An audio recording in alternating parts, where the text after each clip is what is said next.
এই একটি দোয়া দিনে একবার পরে যদি আপনি মারা যান, আপনি জান্নাতে চলে যাবেন, আপনি জান্নাতি মানুষ হয়ে যাবেন। এই একটি দোয়া যদি আপনি দিনে একবার পরে মরে যান, আপনি সাথে সাথে জান্নাতে চলে যাবেন। মরতে দেরি হবে, জান্নাতে যেতে দেরি হবে না।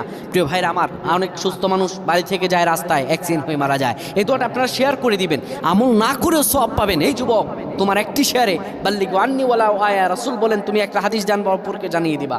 বাড়ি থেকে এগুলো মা বোনদের কাছে আপনারা শেয়ার করে দিবেন। আল্লাহ তাআলা ফজিলত দান করবেন, মনের সব আশাগুলো পূরণ করে দিবেন।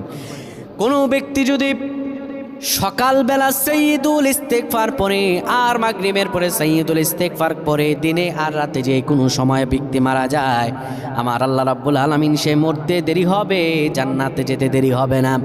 দোয়াটা হলো আল্লাহুম্মা আনতা রাব্বি লা ইলাহা ইল্লা আনতা খলাকতানি ওয়া আনা আবদুকা ওয়া আনা আলা হাদিক ওয়া ওয়া'দিকা মাসতাতা'তু আউযু বিকা মিন শাররি মা সানা'তু।